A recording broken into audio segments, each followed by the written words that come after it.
Друзья, всем привет! Сегодня у нас будет видос по поводу, как сделать бюджетный колхозный тюнинг замка багажника, девяток, четырок и тому подобных. У меня, значит, вот такой вот колхозный вариант. Запарился я, короче, изоленту вот здесь вот подматывать. И решил сделать вот так. Это у меня ткань. Обычные джинсы старые. Нашел в гараже кусочек тряпочки такой вот. Но они довольно такие крепкие. Самое главное сюда ткань подбирать. Но вот с джинсов подошла прям вот, ну, идеально просто. Она очень крепкая. Значит, как я все делал? То есть снимаем замок и обматываем. То есть здесь у меня две. Отсюда он начинается вот с этой части. Извиняюсь. Вот так вот начинается отсюда. Проходит вот сюда и обратно возвращается, вот он кусочек. То есть она прижимается у меня вот этой пластиной в этой части. Вот так вот оно выглядит. Здесь у меня тоже вместо заводской направляющей металлической стоит обычная шланга. Тоже самое нормально. Так оно и должно быть.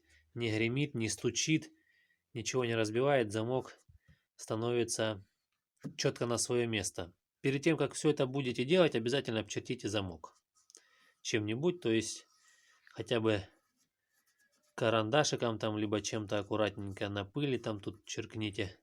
Шильцем можно, чтобы поставить потом обратно замок и не заморачиваться.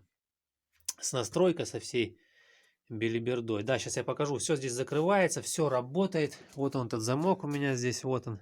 Вот здесь, кстати, вот если будете так делать, вот здесь эту сторону, вот это вот, то есть где она будет подходить к замку и потом скользить по ответной части и защелкиваться. Здесь вот желательно бы ее зачистить наждачкой, если тут заусенцы есть. Вот, кстати, с этой стороны показываю, вот. Заусенцы тут имеются. Вот он этот заусенец. Ну, а с этой стороны можно... И, кстати, забыл сказать, вот здесь его можно помазать чем-нибудь. Можно маслицем. Я чуть-чуть литолом чуть-чуть промазал. И все закрывается прям шикарненько, тихо. И самое главное, не стучит, не дребезжит. Сейчас я покажу. Сейчас.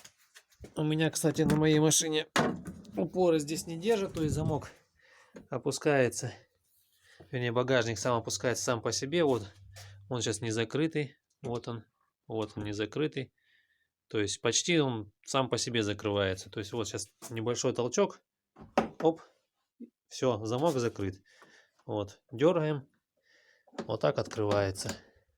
Практически закрывается, открывается бесшумно. Вот так вот это все выглядит. Вот все, замок закрыт. Тихо и хорошо.